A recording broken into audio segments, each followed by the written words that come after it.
The last session of the day is going to be a panel discussion. We did this instead of, Woolsey, okay, here's Nikki and Chris Woolsey. Come there. No, you're in the middle. Yeah, sorry. My wife, Christy, is going to come up too, and Laura was going to be here, but they have too many children. So that's not going to doing too many activities. Didn't work out, but we will miss her. The Uber driver this morning, she said. Laura, the Uber driver. So we're going to do this instead of, like, you might think, oh, we should have a Q&A would be great. Not really. Mainly because, and you'll see as we go, the reason these people are up here is not because they are the parents with all the answers, and it's not because they are the parents who've never failed at this. It's because they're just a bunch of parents who have experience and stories. And for me, one of the best ways I've learned about especially topics like these, but kids in general, is by the discussions I've had, honestly, with some of these same people, typically at Scott's dinner table. Just kind of talking about stuff. How does this come up for you? Tell me your stories. And so this is really more of a storyteller kind of time, where I'm going to ask everyone a few questions on those different topics that I brought up in the resourcing section and see ways that we can learn from their stories. A Q&A, while it might sound nice, ends up really just being, I have a question about my kid. Can you answer that? And the answer is no, I cannot. But maybe my story can help. And so that's the idea here. So if you don't know, Scott's a pastor here. This is my wife, Chrissy. Chris is a pastor here. This is his wife, Nikki. We probably know each other. But if not, there's the introduction. I'm going to sit down and I'll kind of moderate this and contribute from time to time, though you might have seen me exhaust all my knowledge in the last session. So we'll see how that goes. So here's what we'll do, guys. Family dinner table discussion style. I'll go through each topic. So sex, sexuality, and then gender. And the question will be the same for each. We'll start with sex. And one of two questions. The first question is, how has the concept or the topic of sex in general, whether from anatomy, puberty, growing up, sexual ethic, why is it only in marriage, that kind of thing, sex and God, how has that come up? Sorry, hold on. So the other reason it's these people, I just realized I got to talk. So Chrissy and I have kids ranging from 4 years old to 12 years old. Got 5 of them. Chris and Nikki, I actually don't know the ages.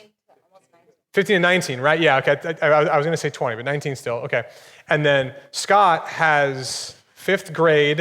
I don't know how it's 11?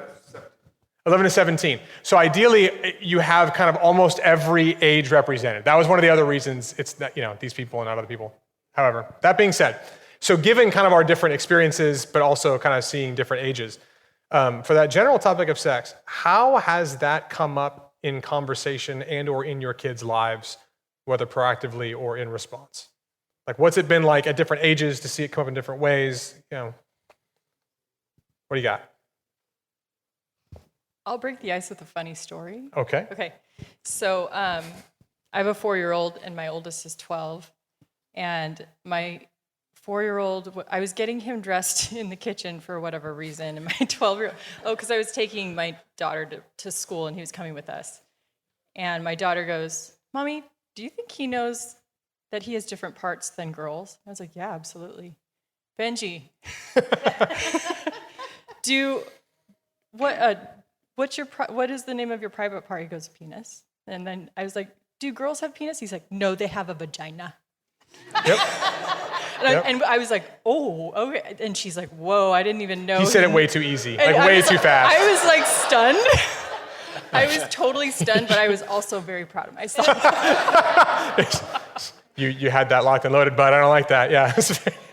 I'm glad he knew it, but it was a very quick. Yeah, I mean, I share response. that because I've tried to create a culture of an open conversation. If you have a question at any time, whoever's around, we're going to involve everybody. appropriately. And she, I don't know why it crossed her mind. It was 7 a.m. Why does it cross a child's mind to ask that question? Yeah. But that's my break. Yeah, it comes up like that a lot.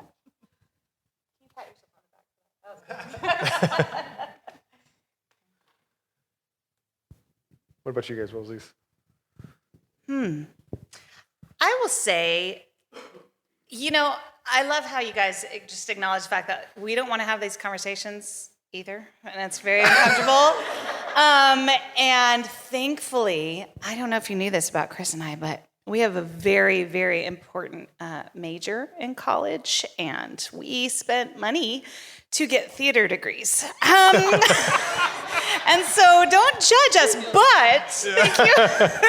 Don't judge us, but it really has come in handy because I vowed from not financially, not financially, but as a parent, because sometimes you just need to do your best acting. So I think all throughout their lives, I just kind of pretended that I was that parent. Yeah, let's have these conversations because I'm cool talking about it. And so that's kind of how we've approached it, which I think is helpful because now that they're teenagers, it becomes more like, I don't want to talk about it. But they know, or they think, we fooled them enough times that we're the cool parent. You can come and talk and ask these questions and we're not going to freak out. So I empower you as actors and actresses. You don't need to spend money. You'll do a great job.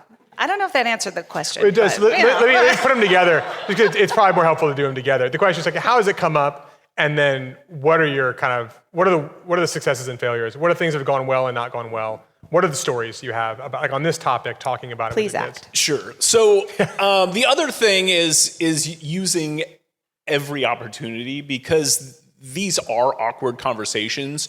You don't want to have them. They certainly don't want to have them with you. And so anytime you can have an opportunity where it's organic and it's doesn't feel forced or white knuckled, and I white knuckle everything in my life. So this is not outside of that domain. And so anytime I have an opportunity to have that conversation, just like you said, in little 5-minute bursts, it's super helpful. I remember one time we were driving down the road, and Cassidy was always very protective of Connor in terms of what he was seeing, maybe in some ways, maybe even more than what we were.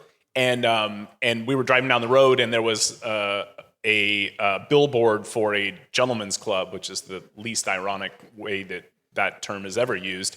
And Cassidy said, "Connor, don't look at that billboard with the woman on it." And I remember Connor went, "Why, does she have crazy hair?" And I was like, okay, well, maybe avoiding that discussion, there's an appropriate way to discuss what that billboard was. And so we talked about it in the car. I was like, well, Connor, that's, blah, blah, blah. And we talked about why that isn't healthy for anyone involved. And he wasn't so little that he couldn't understand what that meant and was. But it was just funny that Cassidy really wanted to protect him. But, I hopefully used that as an opportunity because the subject was brought up.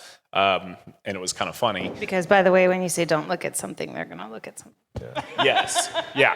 The temptation is oh, he thought it was crazy hair. Phew, missed that one. Let's keep driving and move on real quick, right? Exactly. Now, on the other end of the spectrum, we were driving by a store that was near our neighborhood one time, and Connor was probably too young to have the discussion about what he was looking at. And he said, "Dad, why do the mannequins in the front of that store all have masks on?"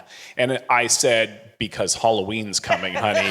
And we just kept driving because it was not an appropriate time to have the conversation about why the store had masks in the window. But I would just encourage you that whenever these things come up, even if it seems like you could avoid it, to lean in as much as is appropriate and organic and have those discussions, because those little bursts of truth that we can pepper the day with are hopefully going to pay dividends in the future. So Yeah, I mean, I would totally agree. I think that a lot of the best conversations come in those organic opportunities. I think if I think about any of the mistakes I've made, actually sometimes I've been proactive and it's been really helpful because we needed to have a conversation. It had been a while. Probably some of the biggest mistakes is when I force it, when they're not ready to have the conversation, don't want to have the conversation because it doesn't, like nothing sinks in a moment like that.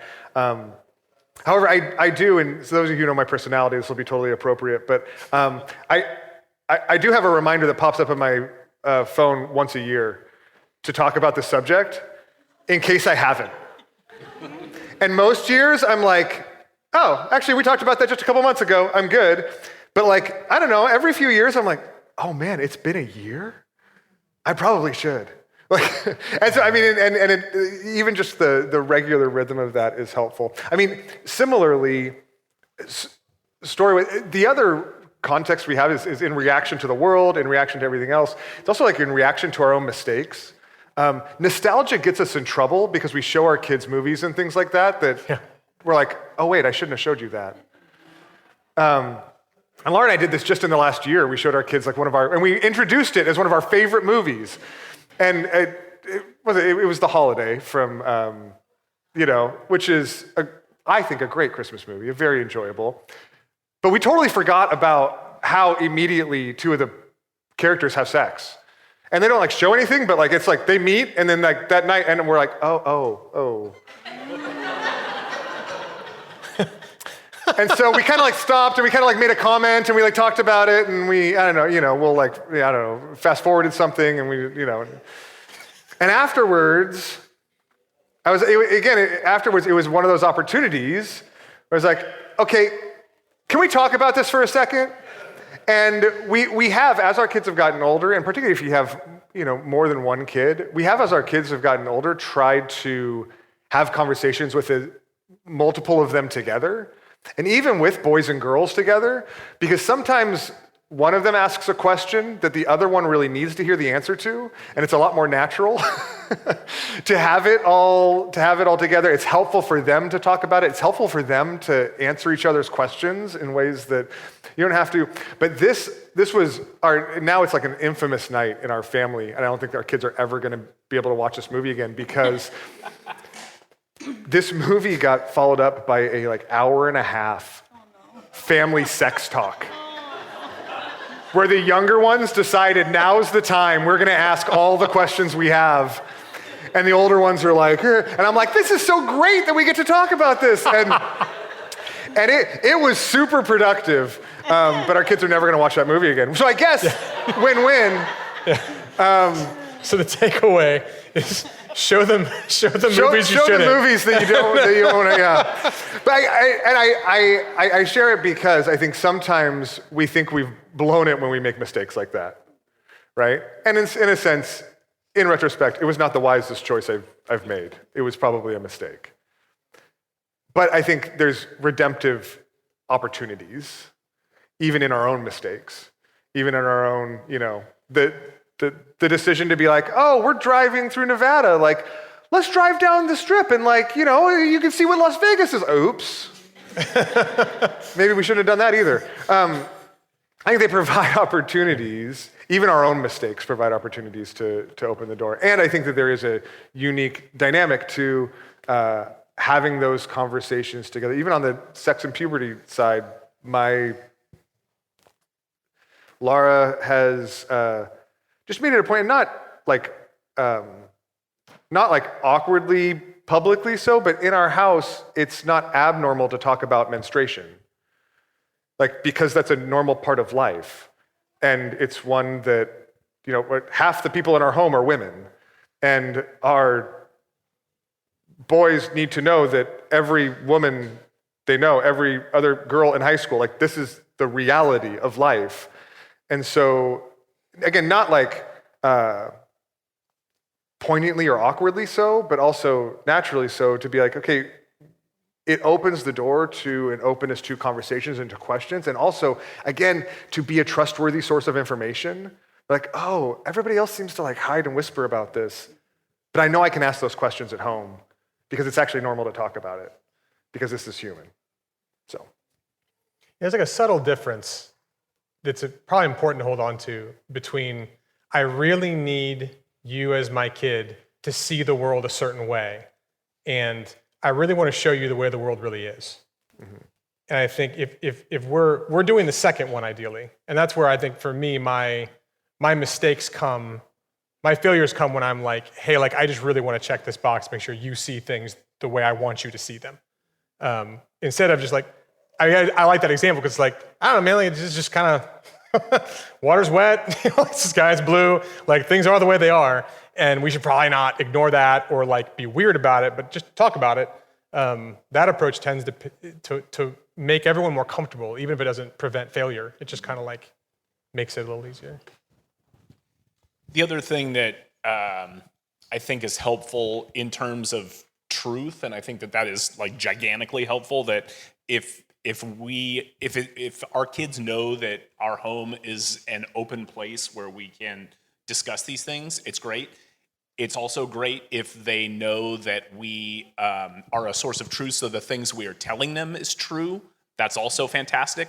But I also think that there's a way, and I know so many parents in our church family are doing this, but it's I think helpful to vocalize it, that if our kids also know that we are a people of grace, that also helps these conversations. I think if there are ways in which our kids observe us being not graceful, whether it's in our politics or in the way we spend our money or fill in the blank, they're probably not going to think we're going to have as much grace with the questions that they might have about this topic as well. Well, Dad gets really angry when people bring up political conversations. Maybe he's going to get angry when I bring up this question I have about sexuality or a friend at school or whatever. So I think it's super important that we show grace in all aspects of our family life, so that when these subjects need to be discussed, our kids not only know that we are open, that we are speaking truth, but we'll also have grace with what the truth or inaccuracy of what they currently believe, so that we can actually have these discussions. Exclamation point, underline, highlight. That's really good. Can I ask, in kind of a similar vein, but angled more towards the sexual ethics side? So we've talked a lot about just like sex in general, puberty, parts. But that movie is interesting because like you're talking about like, yeah, these two people just kind of jumped into bed together. I'm assuming that was a lot of the discussion, like just kind of for the group, like when it comes to not just like sex as a concept, but like who should have sex with whom and why, in terms of like marriage or not married, those kind of things. Like how have those conversations, how have you worked that in? Is it the same thing? Is it different? Is there any uniqueness there? Does it come up in a different way? I don't know. What do you think? Are you bridging the gap into sexuality, or are you talking No. specifically about just sexual ethics? I've just kind of noticed our conversation so far has really been about being honest about sexuality existing or sex existing, and not so much about like, here's why it's for marriage, like that kind of thing. Which seems to be one of the bigger issues that are at play now, even though the other ones might get more press culturally. Like, that's a big deal, and something that seems like we need to give our kids some kind of logic or grammar to why that's true. We're trying to do that in the conference in general, but I'm curious, stories-wise, like, do you see kids, like your specific kind of kids or like your experiences, do you see them, that being hard for them, challenging? Is it more kind of like, oh, that makes sense? Does that change as they age? How do friends, I don't know, I'm just very curious how you've handled that. That's great question. It currently doesn't seem to be, not that they may hold other opinions that they haven't voiced yet. And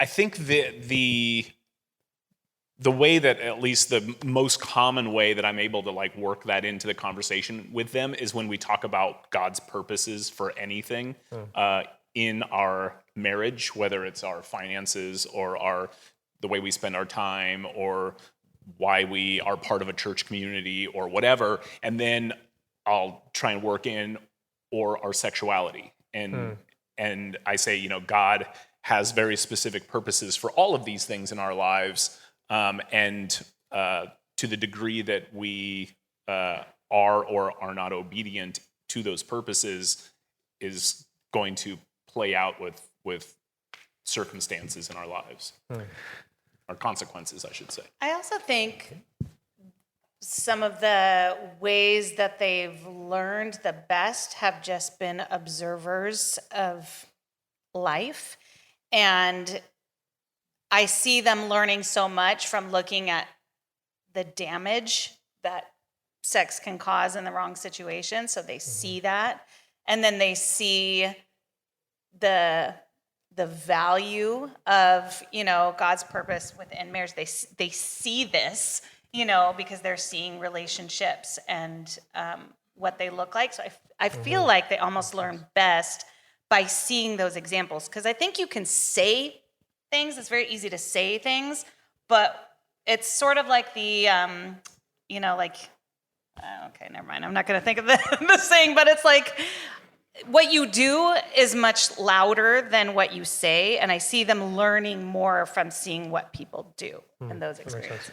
So I think that's, I was trying to figure out why that's not a big, controversial concept. And I think it's for this reason. Number one, based on what they see, they're like, yeah, I want that committed, really close thing. That looks great.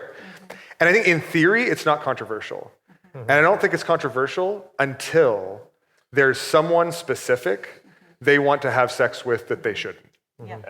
And all of a sudden, and so in theory, I think they don't need to be convinced. Yeah. In theory, they're like, yes, that looks best.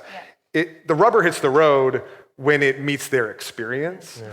And that's why I think these conversations are only more important and more engaged as we talk with them about the ethics of dating, actually, and what shapes them, what shapes who you date, and why if you're a committed Christian, why someone who shares both your worldview and your sexual ethic, right? Why that matters. What to do when we want marriage or love to be about how I feel. And so I think when the rubber hits the road in specific life is where that tension exists, where I don't think it exists theoretically. I think theoretically, they're like, yeah, it makes sense. Sounds good. Until it doesn't. Okay, that's helpful. All right, let's move into the next category then. So from sex in general to sexuality, especially in terms of orientation. Same questions, how has that topic, how have you seen it come up in their lives, in conversations, whether reactively or proactively, and how have you seen it, how have you felt what are the stories of things going well and not going well? What are the things you've learned at our various ages and things like that? Yeah, I think there's a number of things. I think similarly, things, again, don't go well when I try to force conversations. And I think that in an interesting way, I take 42 years in watching culture and all the information, and I'm like, okay, how do I help you navigate this? And they're like, I'm not navigating this. I'm navigating life with my 5 friends. And so meeting them where they're at and trying to understand where the tension points or questions they have about sexuality are within, they're actually much smaller bubble oftentimes than, even if they're in a public school, they're still existing in a context that isn't every sexuality question that exists ever. And they get exposed to different things in different ways, but I think meeting them where they're at is, in that sense, has been helpful.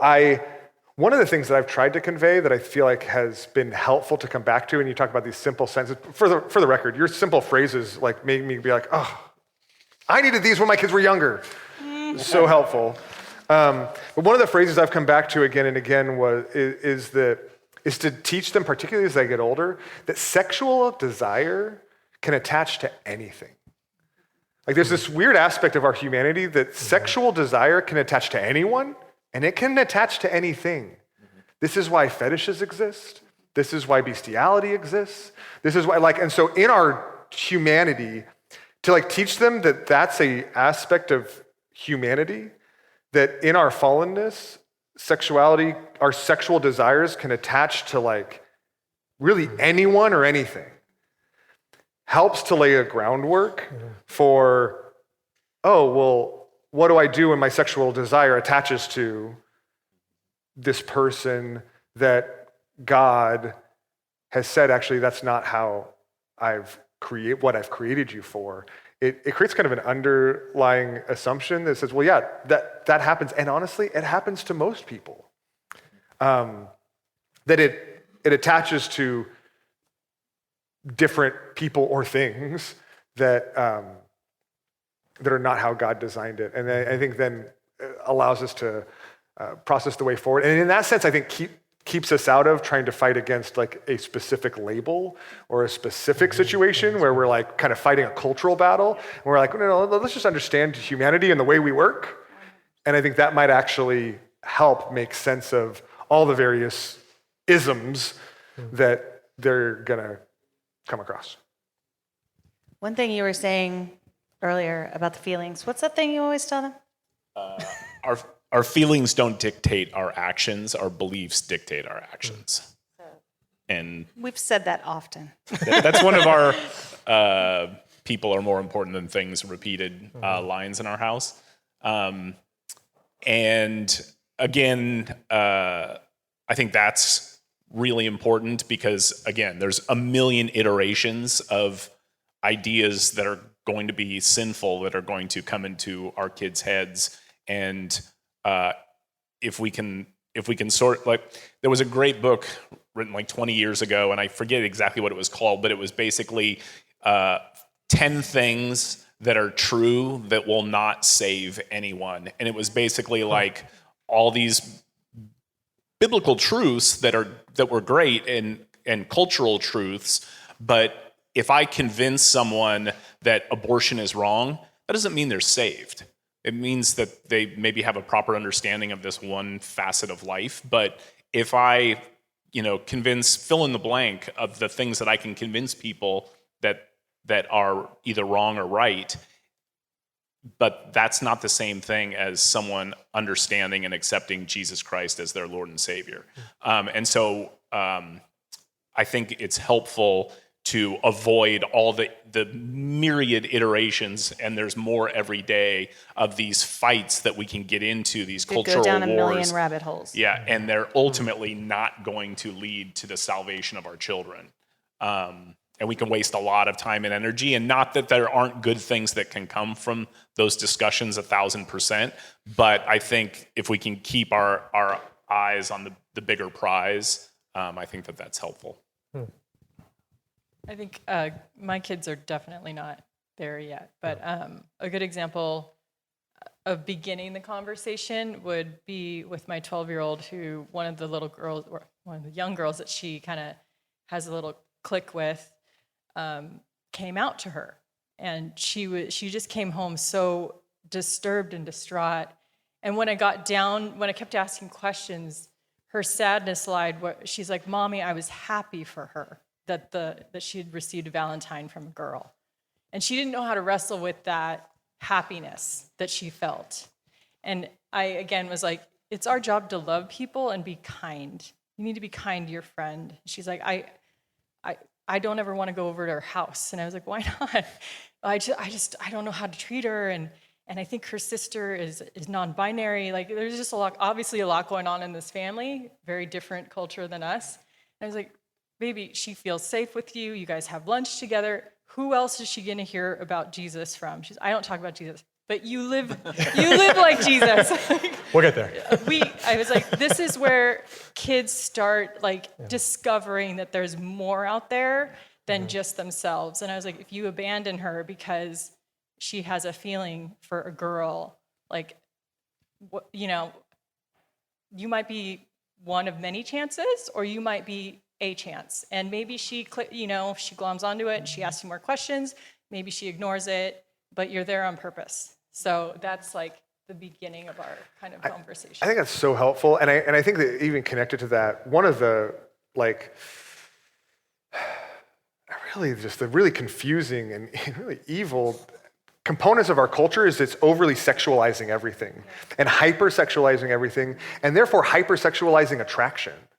And so even just to give our kids, I've tried to give our kids relatively as they grow up, a category for attraction that isn't sexual and doesn't mean anything about your sexual orientation, right? Like you can be a girl who's like, I really like being around this girl. It makes me feel good to be with her. I want to be with her more. And not like, I don't have to freak out that like, oh my gosh, are you gay?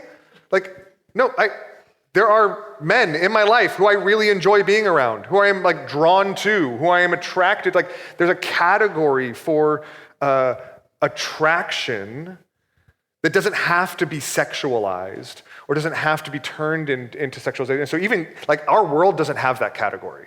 It doesn't work in that category. And so I think one of the helpful conversations I've had over and over is helping to give them categories and both for their own attractions and for that of their friends, right? My friend says they're bi.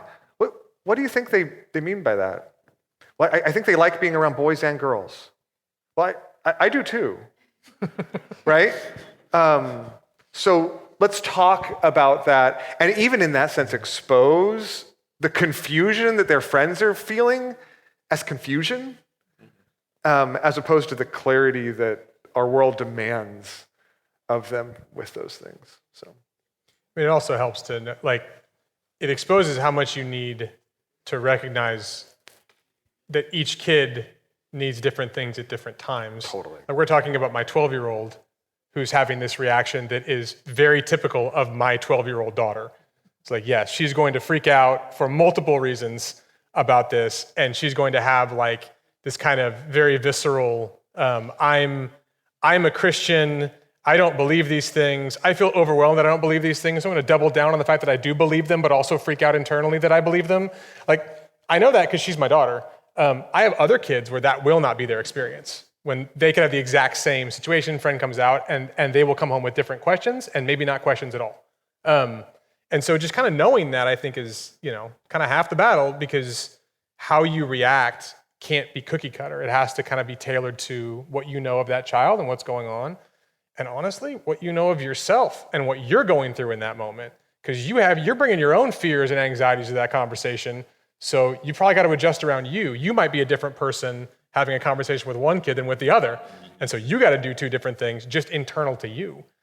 So it gets complicated, but hopefully not overwhelming, because what I like about the way you always handle that stuff is there's kind of a gospel core to it, which is like, you know what, Quinn, Jesus never bailed when you were uncomfortable.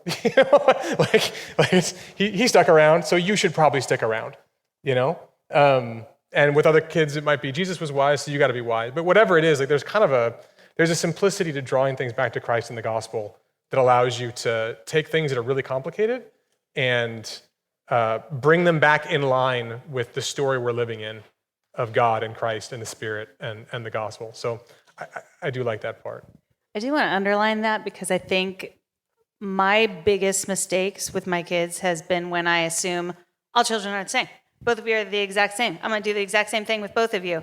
And that is not the truth. Just so you know, in everything in their life, every single child is so different and so unique and needs so many different things that don't apply to the other child, or apply to other children in the world, but not them, or whatever. Like, they're so unique. So please don't ever assume that there is a script or a cookie cutter way or whatever, because there is not. One more plug too, while I'm thinking about it, for like the it takes a village dynamic of this.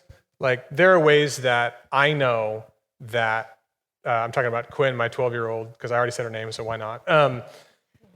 They also, she's Pastor's kid. Sorry, guys. Sorry, kiddo.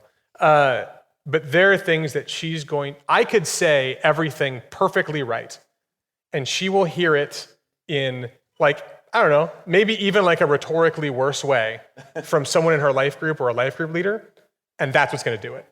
Like, there's just a way that, one of the things I love about this church community and the way that we do family ministries and kids ministries is these life groups. And as kids, I mean, it happens in the rooms, like during church, like the junior church and things like that in some ways.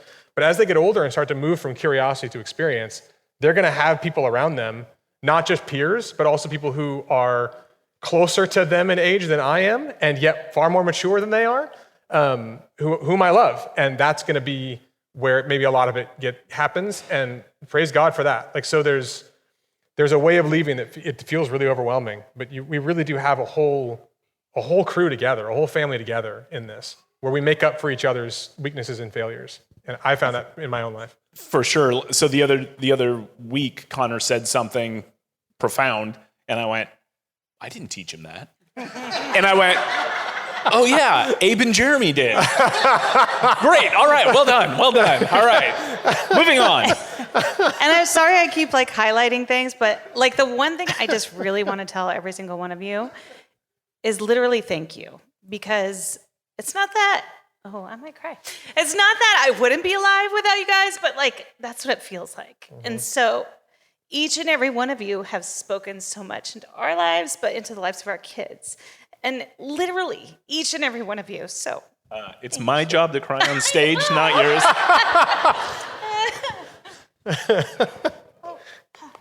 Anything else on this particular topic before we move on? I mean, I'm happy to bounce around too, but okay.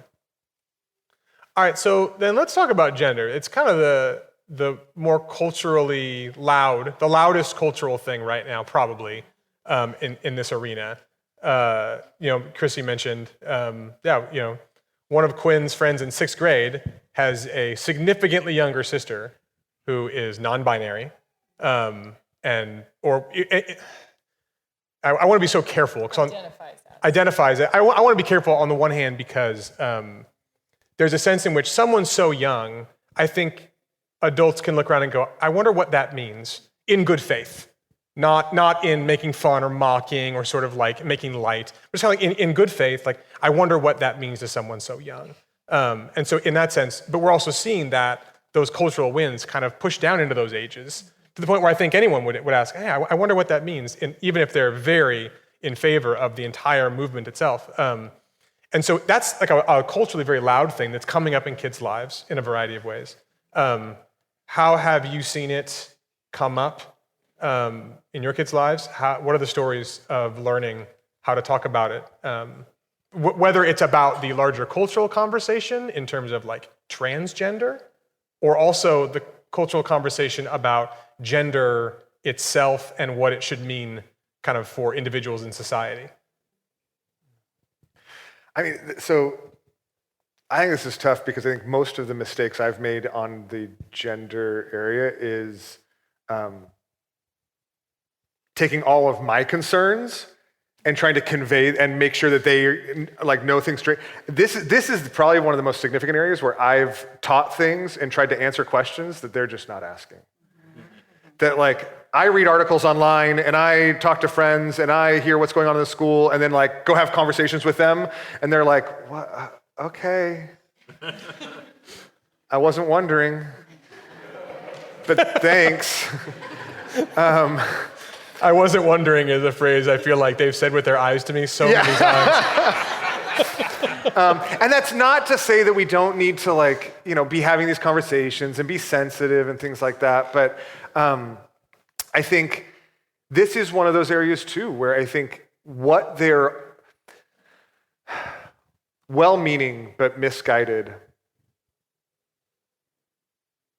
adults in their lives, in like the school settings and things like that, are doing things that are making their lives more confusing. Mm-hmm.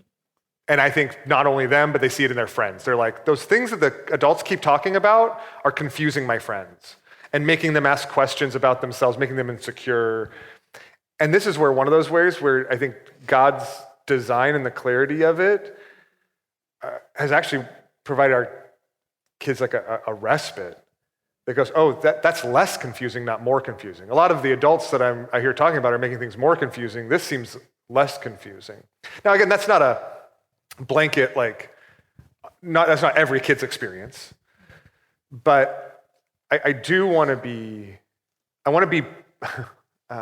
wise and prepared without trying to over-explain, because sometimes when we over-explain, they're like, oh, is there some reason this might not be true? Right? Is there some reason the things that make sense to me that you say, like, I should question? When they actually do God's design for gender, and I don't even think our world knows what it thinks about gender. And I think most people are confused and scared to talk about what they think about gender. And it's just of all of these areas, it is the most kind of, I think, just up in the air and fraught. And so, fascinatingly, I think that our kids have a safety in that. Now, I think that one of the ways that we can also, or one of the ways I think that has been helpful in talking about that is less directly about the issue of gender and more simply taking opportunities to affirm their gender. To take aspects, and you never correct someone into a vision for their life, right? Like that rarely ever happens. Like, hey, be more manly usually doesn't like make people more manly. Like, be more feminine usually like doesn't make anybody, doesn't engender godly womanhood. But seeing what someone does and being like, hey, that son, that's being a man, right? Even if it's like particularly if it's in a way that the culture doesn't usually recognize. Like being sensitive and caring about your sisters and like being brought to tears because you're worried about them, to hear, hey, that's being a man, like affirms them. To have, to be able to have your daughters hear affirmations of their womanhood, maybe particularly in ways that the culture around them might not affirm, that is connected to godly womanhood. I think when I'm able to do that, those have been the most fruitful moments. And when I want to teach them about gender issues and make sure is usually the times that I hit a brick wall or feel like I'm just kind of spinning my wheels. So at least been my experience. I will say with one of my youngest kids, she was commenting over and over that she didn't want to be a girl. And she started kind of saying this on and off when she was 4.5, 5. And instead of panicking, which I'm prone to do, I kind of just asked a lot of questions. And the root of it was she figured out where babies came from and how they were birthed, and she didn't want to go through that. Understandable. So again, I was talking to my kids about sex a lot. I also may have traumatized her. So I would encourage you to always just keep asking questions. And like Scott and Brian said, don't answer a question they're not asking. She still does bring it up. And most of her friends that she runs with are boys. She's very rough and tumble. It would be easy for, my mom friend to look at her and be like, what does she identify as? She identifies as a girl. She's a girl. But I just have to remember that even though, she's interested in playing with boys and she says, I don't want to be a girl, that's not actually what she's saying. She just has this anxiety about this trim ad I think she learned about around age 4.5. So.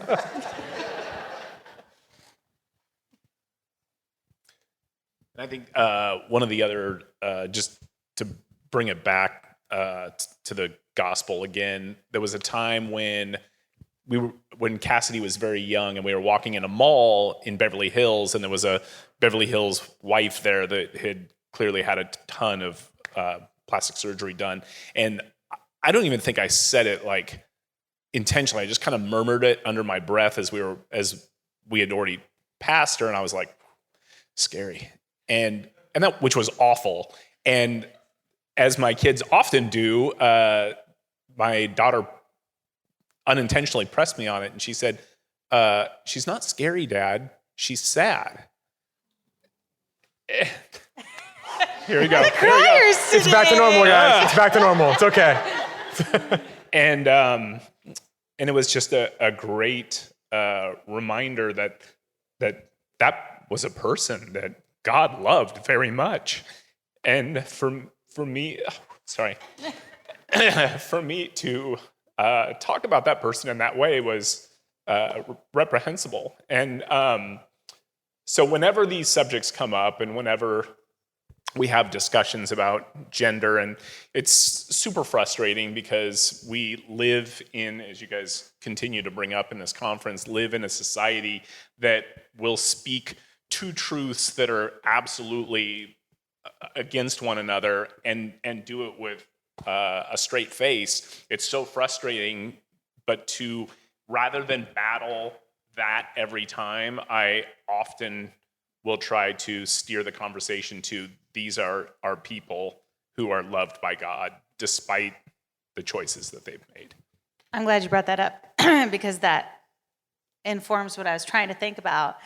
And I think in my experience with them growing up and in experiences that they've had with maybe kids who are saying that they want to be something else or whatever, I haven't noticed a confusion on their part about who they are or whatever, but I've noticed it doesn't change the way I love them.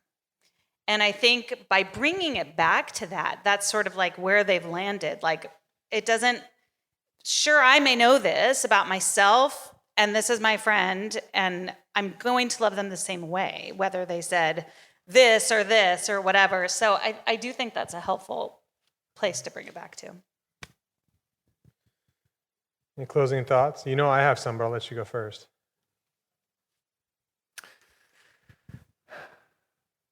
I guess in that, like, I don't want to downplay how damaging our world's attitude towards gender is to kids. Like, it's heartbreaking. The confusion that it is begetting and the lengths people are going to reinforce it and reinforce that, and the damage that is on image bearers, the mutilation that brings about upon image bearers. So I don't want to downplay that, like, oh, we just, I need to be nice to them. At the same time, and I think that those are how we engage with that as adults in our world and in our workplaces, and are all sorts of interesting questions and important ones. I'm just afraid that we can take that battle stance and then turn to our kids and be like, we need to talk about this.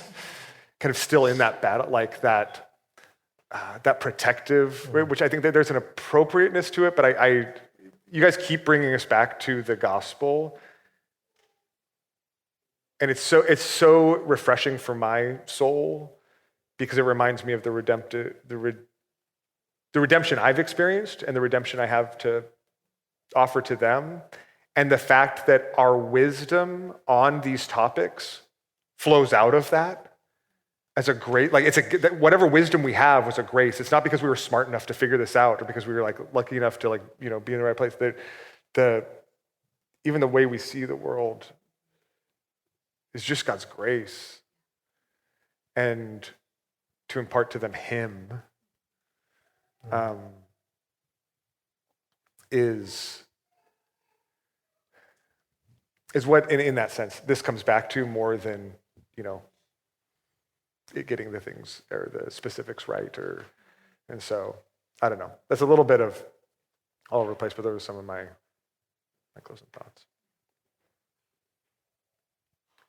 All right. So a couple of things. One, I think it's clear, not just kind of the power of hearing people's stories and hearing people talk about it, but the uniqueness of the stories.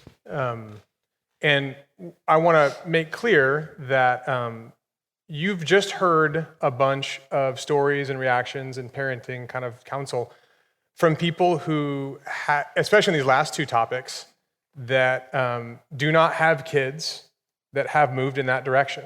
So no one on stage at this point has communicated any like struggle of like, oh yes, we're talking about how to help kids deal with other kids who who are feeling like they might be attracted to the same sex, or other kids who might feel like they're not at home in their body, that it's a boy or a girl, with adults who are talking that way. That's because that's what we're on the stage are sharing. I want to make just very, very clear that there is room in this church for kids who are struggling with that. And so if there were different people on stage, you might be hearing different stories. And that doesn't mean that these stories are the only ones, are the normal ones, the ones that your kids have to fit into. It does mean that it takes a village. And that means also, connectedly, that you should have your own conversations around a table with other parents, whether spiritual or biological or adoptive, on these kind of topics. This is just one snapshot of what could be yours in this church community, and hopefully that's already happening. But I highly encourage you to not think that, okay, the panel has said the definitive word on these things. We've learned what we can from these stories. This is the kind of thing that we do with each other all the time. We just can't typically do it in one giant dinner table with the whole church because they don't make them that size. And so ideally you can leave here and also be able to continue these conversations going forward. There is a lot here. There's a lot of other content available, a lot of resources, but Scott's last word is the right one. We don't parent our kids out of our own strength and our own wisdom and our own power. That's parenting in the flesh. You're not supposed to do that. You're supposed to parent in the spirit. And that doesn't mean squeeze your eyes really tight and hope that God gives you the right words to say. It does mean parenting by faith. It means parenting by faith and parenting in the community of faith and parenting as though God is real because he is, and as though he loves you and your kids because he does. And so that's the main takeaway of all these things are just fuel that can be used by the Spirit to go to work in your heart and your kid's heart. But that's the game changer. He's the difference maker, and he uses us and these things the ways he will. And so to him be the glory, and put your faith on him and not anything else, and we'll walk forward together. So thank you for coming. Let me say a prayer, and we'll be done.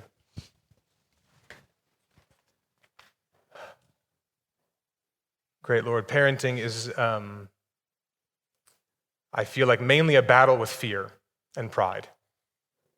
And so much of our struggles are struggles of what might happen, of struggles of how little control we have, struggles of worrying that we are not sufficient for our kids. And I thank you for the good news that we are not sufficient, but you are. Would you help us parent that way? Would you help us live that way in our own hearts towards you, towards others, and even towards ourselves? And would you let this time we've spent together this morning be a blessing that you use in the lives of the kids in this church, and honestly, in our own hearts and lives, to draw us closer to you in faith. Help us as we go.